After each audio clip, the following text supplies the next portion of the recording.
to introduce as our lunch speaker today, Duke Reiter, FAIA. That's it. I'll tell. But anyway, Duke is a senior advisor to the president of Arizona State University, and executive director of the University Cities team, a unit dedicated to the establishment of mutually beneficial relationships between the university and surrounding municipalities, 𝐀𝐫𝐲𝐳𝐚 𝐆𝐞𝐈𝐂, and other American states.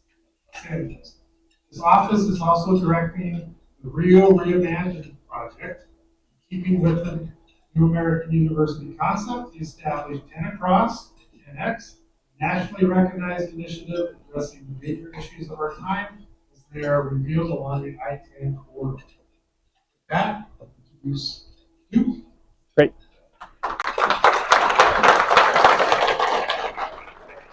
Got it. Forward, backward. Got it.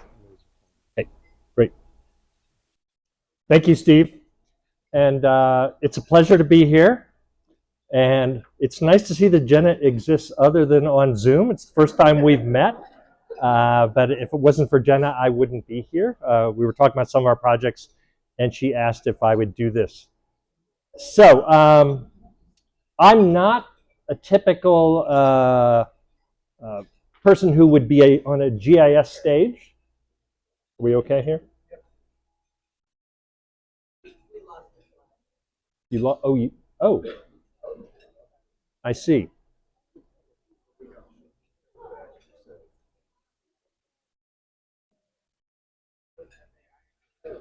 Well, did somebody just say, what's FAIA?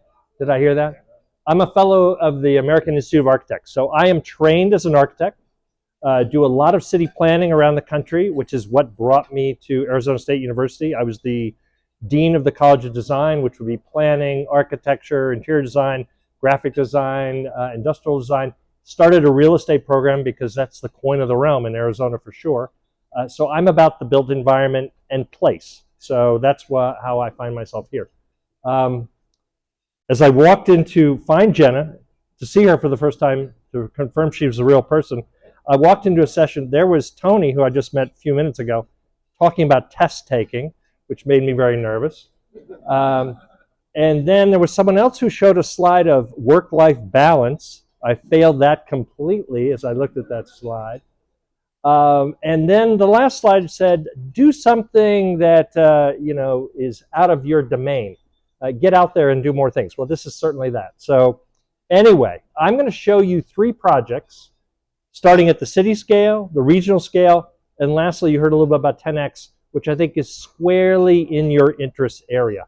So we'll move through this pretty quickly. I'm very much open to questions, even during the presentation. If you don't understand something, you'd really like to hear about it, bother me. I'd be happy to respond quickly. So when I got to Arizona State University in 2003, President Crow had gotten there only a year before, and we established at that time 8 design principles for what we're calling the New American University. And you'll notice that the very first one is right in your wheelhouse, leveraging place. And that's pretty much what my office takes care of today.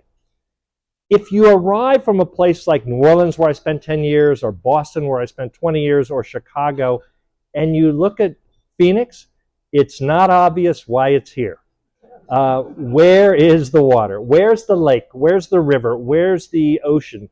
You have to remember, as I look at this, this is a manufactured place. This is built on 20th century technologies, many of which you probably map. The automobile, production housing, and certainly air conditioning.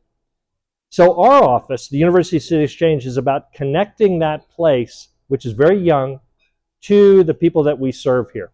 So we do that with a number of projects, and the first one I'm going to start with is called the Central Idea. When I arrived in Phoenix, we had no student population in the downtown area. And if you're trying to attract students, faculty, researchers, guests, you want the 5th largest city in the United States to look like it might be that. And when I got there, it was pretty vacant. So we got to work, and that Venn diagram, showed what we needed, what the city needed, and if we got together, we could do everything in the middle there. And so we convinced city council, we convinced the mayor, and we convinced the taxpayers to invest $250 million in a state university, just from the city of Phoenix, which is unprecedented. So how did we get this thing started? And so much of the talent in this room could have been a great contributor to what we were doing had we known how to tap it at the time. For example, what are we really looking at here? We're looking at vacant blocks where we could build a campus. You might all see something else here that we should take into account. And so that's the kind of exchange I'd love to have with you throughout this talk, but afterwards as well. But there was an opportunity there.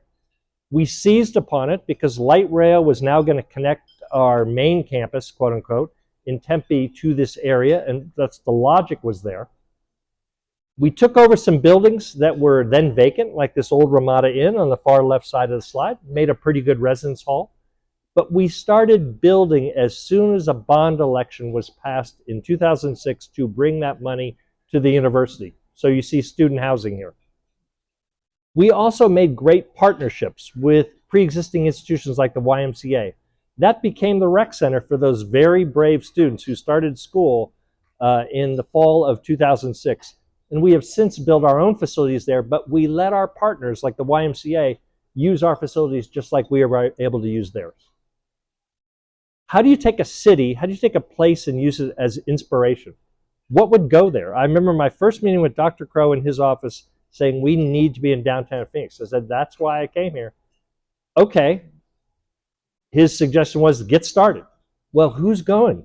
Who's going to be there?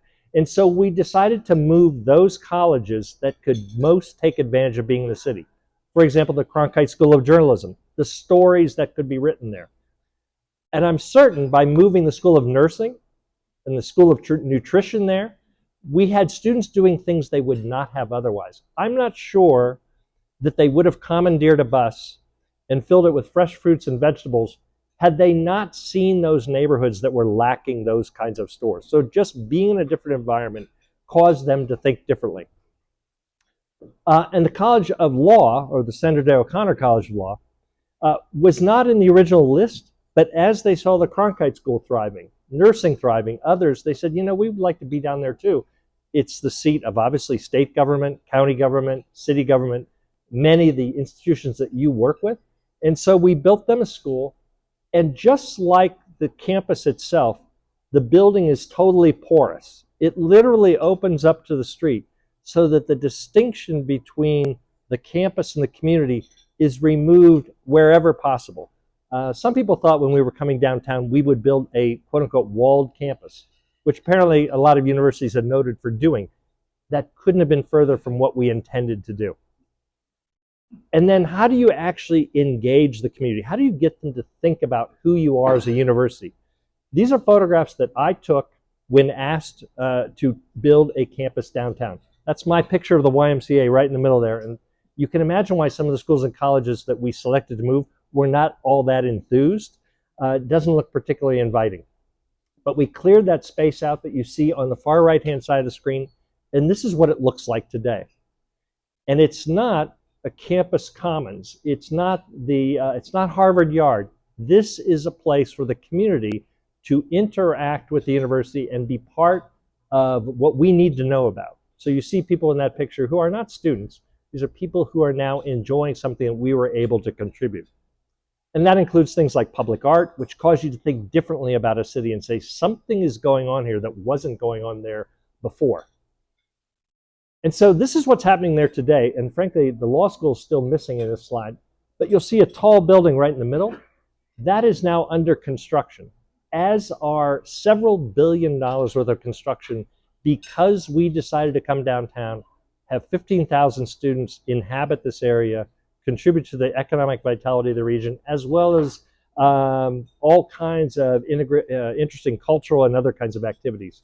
So that Venn diagram now looks like this 10 years after we started. We started in 2004, this is 2014. You can see what the city did in that period. You can see what we did in that period. And now a lot of what you would expect to see emerge is happening there. So this is the first project I wanted to show you, but you could imagine how I think we would have benefited by the thinking in this room that could have told us more precisely about what we were doing, where we were doing, what we were doing, where we were doing it, and how we could leverage opportunities that aren't exactly obvious. One of those things that we're doing now is with the city of Maryvale. So we've taken 1 square mile of an area that was attractive to people post-World War II, one of the first communities built in the city of Phoenix, but has fallen on hard times for a whole variety of reasons. We now have students investigating every aspect of what's there, knocking on doors, meeting with people, and saying, how can we be helpful to this community? I know there's a lot of GIS and a lot of mapping being done there to determine what that is that we should be doing to be a contributor to the community. And the central idea notion comes from Central Avenue, which runs right through this corridor, and how we're going to expand northward and the reach of not only our campus, but the good work I think we're doing. The second scale I'm going to show you is, again, I think right in your wheelhouse. And I'm hoping that after my talk here, a few of you will come up and say, let me tell you what we could do together. So think about this one. This is why Phoenix exists. That's what I wasn't seeing in that 1940s aerial view. What you were not seeing was what the Hohokam and others had left behind, how they had made an agrarian society here. They weren't constantly on the move like many other tribes were. They put down roots here, and they put down roots here because of the Salt River, and obviously built these canals. They were incredible engineers. And so what we see today is built on that legacy.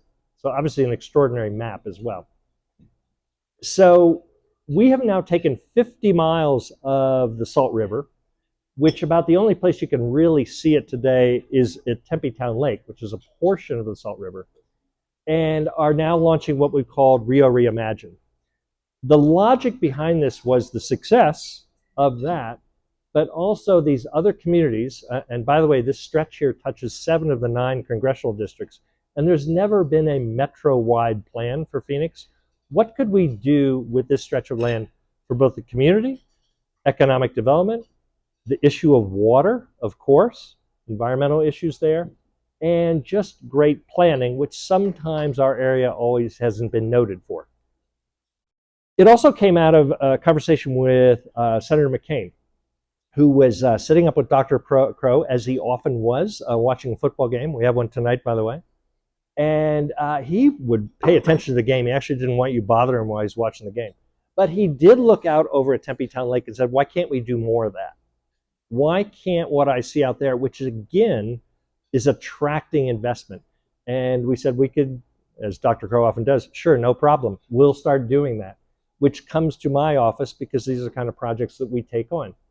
I think at this point in his life, too, Senator McCain knew he only had a little bit more time left on this earth and wanted not only to leave a legacy, but to see how he could help extend the reach of what the university did, which conceptualized the early stages of the Rio Salado or Tempe-Town Lake, and why couldn't we do more of that? So that's why that project is 50 miles long.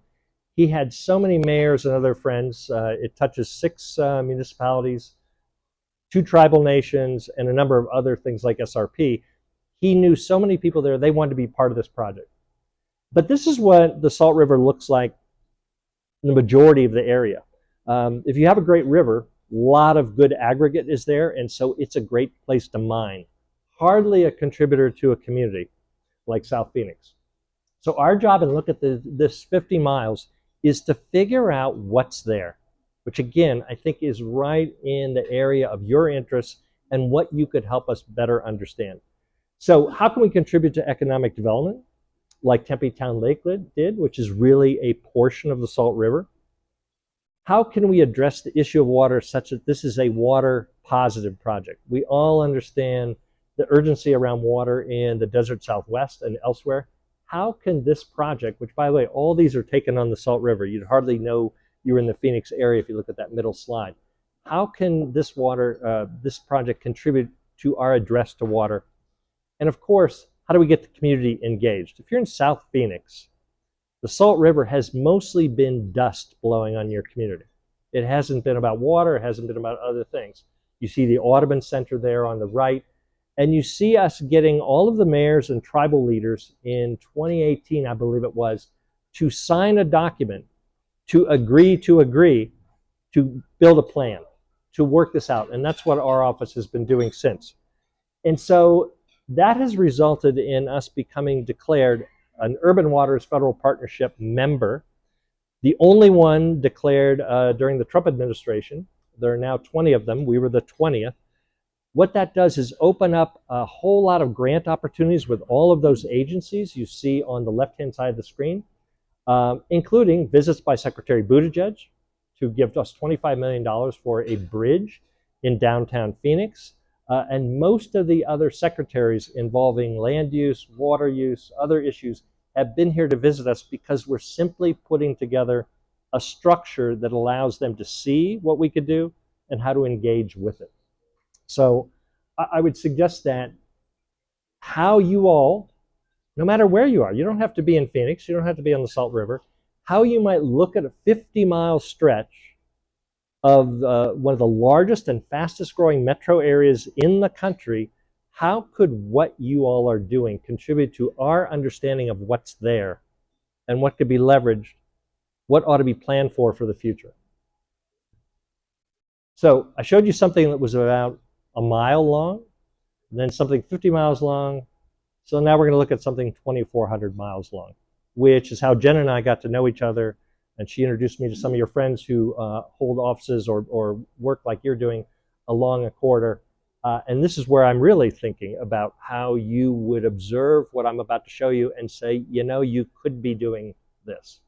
So I'm showing you the 10 Across project, which is a result of my experience in the Gulf area, which I'll show you in a second, and then coming here and seeing a correspondence, believe it or not, between the two.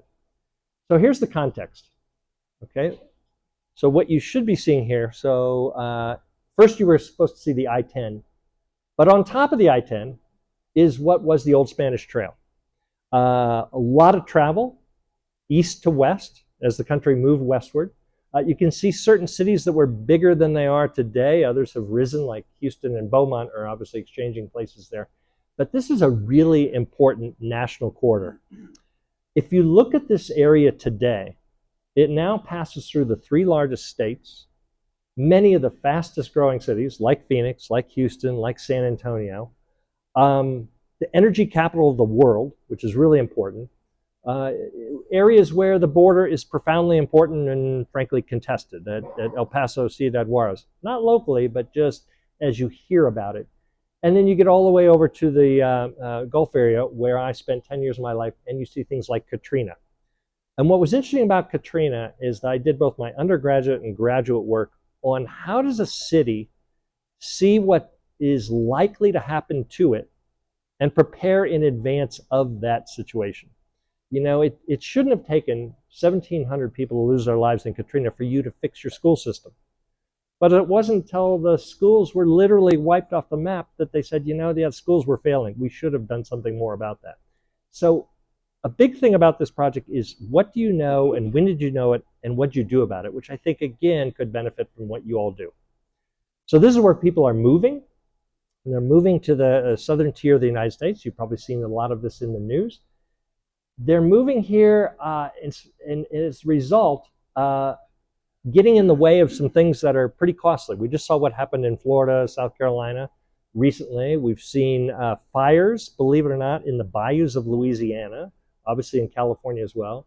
We understand the drought situation here. Houston is having simultaneously floods and droughts. Right now they're in a drought and people are being asked not to use water and also not to use a lot of power because of the heat. So if you want to understand the complexities of climate change, this is a good place to look. There's also a lot of disparities in terms of economic wherewithal, a lot of it having to do with the urban-rural divide, and I'll bet many of you are tracking things like that and trying to help communities that might not be in the major cities. It's also a place where there's massive demographic change. Think about what's happened here in the Southwest and how these places are really transforming before our eyes, you know, year by year even, how dramatically they're changing. Houston, for example, would call itself the most diverse city in the United States. I think we and others might have a similar claim, but they would say what you see in Houston is what's coming to the entire country. So again, another reason to look at this area. And of course, anybody who's spent the summer here in Arizona knows that we are on the front lines of increasing temperatures, which are going to impact GDP, health, and a variety of other things. And that was known to us to some degree. This is a map that shows what the eastern half of the country looks like, a little wetter, a little greener, and we knew it was going to be dry out here. In fact, John Wesley Powell made a map of it and said, be careful. He's doing this right after the Civil War. This map is about 1875 plus or minus. I think it's 1878. Goes out, goes down the Colorado. By the way, he's got one arm. I think you all know the story. Anybody who's in your business surely knows John Wesley Powell. Takes a harrowing journey down the Colorado River, but does more than that. Looks at a lot of the West, goes back to DC, creates this map, gets in front of Congress and said, it's really dry out there. So you should probably organize human habitation around watersheds. And they might look sort of like this if you're going to have states. Of course, anybody who's looked at Four Corners realizes we didn't do that. We just sort of sliced it like a pie. And you end up with places like that photograph of Phoenix that some people could argue is probably not the best spot for the 5th largest city in the United States, but it is what it is. But maps really matter, and this is one of the most brilliant that I know of. There were times when we looked at the entire country as a whole and did big things. So this is President Eisenhower, post-World War II, formerly General Eisenhower, who saw the Autobahns of Germany and how they were being used in World War II and how effective they were for the wrong reasons, but saying, why don't we have a national system of highways? He tried to take a journey across the country. It took 2 months. Our roads were so poor at the time. So the 1956 Highways Act produces this, including the I-10. And if you took the I-10 today, you would pass through every one of the major issues of their time in their highest relief. The energy transition, which has to happen in this corridor. If you've got the Permian Basin, you've got the Gulf producing oil states, you've got Houston, but you've also got solar, you've got green hydrogen, you've got wind. So energy is here. Water is here, either too much or too little. Immigration is here. How we use the land is here. Global trade with ports like LA, where 50% of the finished goods come in. And most importantly, governance is here. 3 largest states, which is almost 30% of the House of Representatives, and 4 state capitals. So we took that road and converted it into a transect, and you all understand transects. If I draw a line here and measure what's happening on that line, it's probably what's happening around it. We would say that this transect tells you a lot about the future of the country. So if you want to see where we're going and how we're going to get there and the things we're going to have to overcome along the way, this would be the place to look. So you've heard me say this multiple times already. I'd love to know what kind of wheels are spinning in your heads. You're saying, did you know you could understand this about this region? Probably more than you do. If you use the tools that you all use, and you could come up with some revelatory findings that you could act on. If you can see the future because of the work that you do, and the visualization of certain trend lines, boy, you have a huge obligation. Probably no society's ever had greater access to the future, as we say here. How are you going to share that? What you all do in your work every day. How do you distribute it equitably? And how, at a university, do we prepare students for the things that they're going to have to confront going forward? So that's the 10 Across project. Well, what do we do with that? We started by testing the idea. So we went to, of all places, Baton Rouge. And we inaugurated the Water Institute of the Gulf, and we decided to use water as the lubricant for this convening. In that picture, you see Governor Bell Edwards, you see Henry Cisneros, Secretary of HUD, you see Mayor Broome, Senator Landrieu, and a whole bunch of experts on water, many of whom we've hired now at ASU.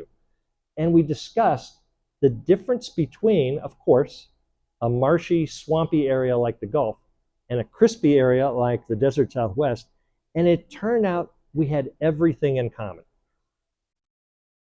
Leadership, fate at the federal, state, local level, infrastructure, policy, the science of water, climate change, and it demonstrated that we actually had a lot to share. And sometimes it's good to get out of your own way and stop talking about the problems in the desert and talk to somebody else who has parallel problems, but they're different at yours so that you can change the dialogue.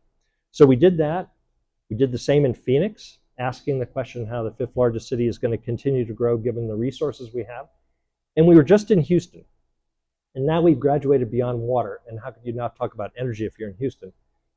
Again, we pull leaders from these cities that we think are exemplary of where we're going. So what Mayor Sylvester is doing in Houston around homelessness is frankly as good as it gets in this country. He's doing a fantastic job. New president of Rice, you see Secretary Spellings and others. We, notice Vice Mayor Ansari we brought there. But we also pull, whoops, let's see. Okay. Every discussion we have there is on a really pointed question. It's formulated around an idea. One of them was, what about that big pipe we keep hearing about? In our legislature, frequently, I think we dedicate a few $100,000 to say, couldn't we sneak a pipe over the Mississippi and bring that water over here to the Southwest? So we had a panel really interrogate that idea, not only technically, but also, yeah, how are you going to pay for it? What are the policy issues involved? But maybe more importantly, is that how we're going to solve our big problems? By lunging at a solution like that? Or should we maybe think about how much we consume, how much we can reuse, all those kind of things. So we go after questions like that. But we also bring people who are not just mayors and heads of universities. This woman, Rashetta here on the far left, she suffered 4 federally declared disasters in 18 months in Lake Charles, Louisiana.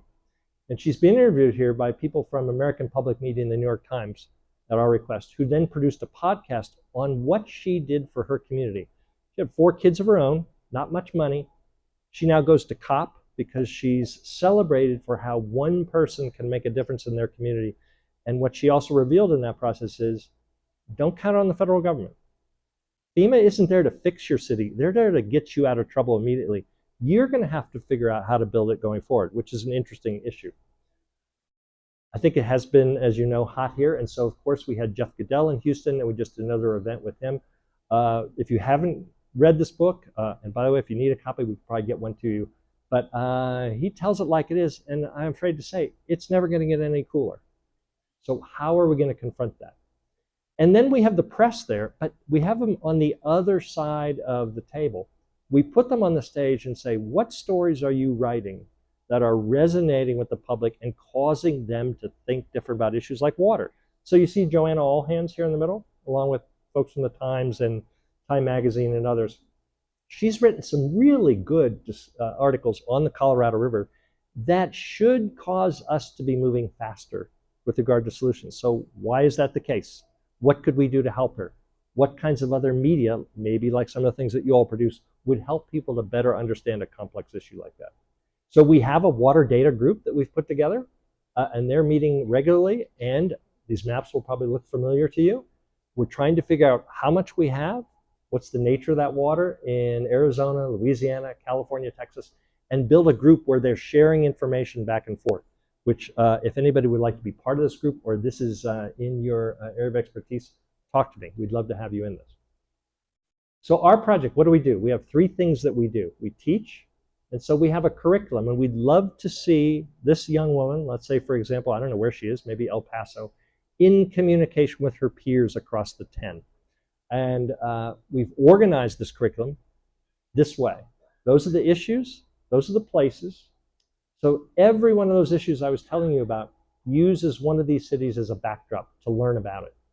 So let's say I'm in Tucson. What a great place to understand water, given that Tucson is probably as dependent as any city in the country for water to be delivered to it from the Colorado via infrastructure. That would be a good thing for students to know and understand. So we teach them that. And along the way, we also teach them what the subject areas or even majors are while they're learning that they might want to engage in the future. You'd be surprised how students find universities intimidating, not quite sure how to navigate them. So this course does more than just teach them about things like water. It lets them know there are all these opportunities for you, so that as you see things like climate change, you're not despondent, you're seeing things that you could do to engage in this. So this course is available right now. Anybody in this room could take it for $25. What a deal, right? If you want college credit, It's $400, but not until you've completed the course. And so we have ASU students taking this course, but then we've also opened it up to others. We have a 14-year-old right now, a 15-year-old, a 46-year-old. He's in New Orleans telling the students what it's like to be in that city.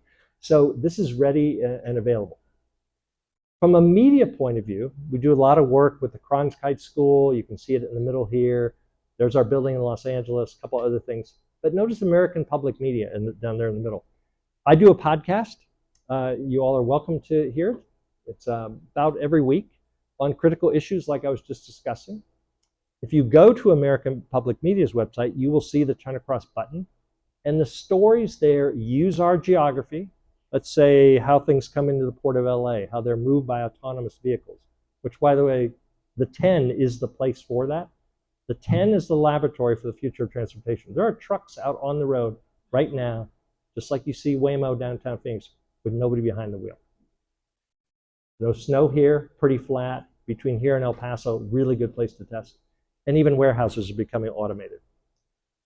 We've had other people come to us and say, the structure of this is pretty interesting. Maybe we could do some stories on it. So NBC just did an hour-long special on why water. That was the title of the show. Why this with water, especially in the West? Why are we putting water on golf courses? Or why do I have to turn the water off when I'm brushing my teeth? And by the way, does it even matter? So we asked all the questions that people often do about water.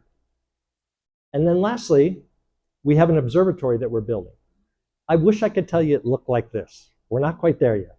But we're imagining a command center that's doing a lot of what you do, taking in data, could be socioeconomic, could be environmental, could be about transportation or other issues that you track, and then gather it all up and redistribute it. I think if we can see the future, we should do that. And we have a lot of assets here. My good friend Shayla Marr sitting here in front, she knows all these, and she's contributing to this, as are others. We can tell a lot about the future, and our peers across the 10 can as well. And so we're trying to build a network out of that. And these are some of them. You can see us. Actually, I see our friends with Esri in the back room, at the back of the room. We just presented the curriculum at the users conference at their request. And we're also building up relationships with others in this space that are about the things that you do, so we can better understand this region. Because what we're trying to do in the curriculum and in the media part of this project is demonstrate what's happening to people in real life on the ground, like Rashetta. What is she experiencing, and how is that confirmed by data? Or is the data saying, watch out, something is about to happen over there that you should get after or be aware of? So we're doing that in both directions. And often it has to do with infrastructure, again, probably a topic for many of you, because at the intersection of infrastructure and the built environment is likely a cue to what the future is going to be like. So what are we going to do next? We're building a course just on water in this area, as we are with energy. We have built a network of all the chief resilience officers in the cities across the 10 who can tell you what's happening in their place like nobody's business, and they're using the very tools that you all are. They're really good. We are running a competition right now called the China Cross Prize for students in universities, especially HBCUs and Hispanic universities. We're in touch with Hispanic serving universities. We're in touch with about 400. The student winning team will get $100,000 for a clean cooling solution in an urban environment where they've identified a community group that needs help, and they've come up with a solution. And we need a bus, as I was told by a donor. So we were presenting this project to somebody from Silicon Valley who said, you need a bus. Well, help me get a bus. So he's helping us get a bus. Hope he's going to help with the driver and the hotel rooms and the food and everything else. But we want to take students out on the road. We're going to get some help from the Knight Foundation to sort of live part of that experience, to see what's really happening out there. But we would like to train journalists, if they're data journalists, which they claim to be, that they understand GIS and they can geolocate their stories and make them more relevant. So that's our next project. And we're going to do a movie, I think. A film producer asked us if they could do one with us and National Geographic, and they had done one on Katrina. Last thing I'll say, without getting too political, we are entering a political year, though, in 2024, and these big states really matter. Matter of fact, I think most of the governors had said, you know, I would like to be president. I don't know how that's all going to work out, but the future of where the country's going is in this area where people are moving, the populations are increasing, the challenges are great. And so we're just keeping an eye on how we think about decision making with so many critical issues in front of us. For those of you who like what I've told you about and you want to learn more, come to Los Angeles, 5th through the 7th. We do something a little bit like what you all are doing. We gather in big groups at times, breakouts in various ways, and we talk about the future. Some of that's way too small for you to read, but we will talk about the future of democracy, given that we'll be in California. I think we'll have Governor Newsom there. I think we'll have Mayor Bass. But we'll talk about water, energy, transportation, issues related to housing and homelessness in the least affordable state. And we always conclude, as I mentioned there, with a journalist panel. So I'll end with this. This was just in the New York Times about 2 weeks ago. A quote from David Wallace Wells. Many of you probably know him as an author. If you look at this statement, it was part of a larger article. That's pretty much the 10 Across Project. We were lured to areas like beautiful Arizona to come out here and enjoy the weather. A lot of us came from the Midwest. I'm from Ohio. Same thing happened in Florida. You should come to Florida. It seems sort of swampy. No, it's beautiful. Come to Houston. It's fantastic. It's really hot and sweaty. I live there. Come to Arizona. Come to California. We pulled people to these places, and we did it with infrastructure. And we built the roads, and we supplied the cars and made the houses there. Now that we've done that, we sort of own it. And we can see how it's going to play out. So we probably need to get in front of these big issues. We have friends who help us out with all this stuff to make all of this possible. But I just want to thank you for being invited. I don't know how relevant all this is to what you do, but I believe it is. And I would love to know more about how you might think that's the case. So thank you very much.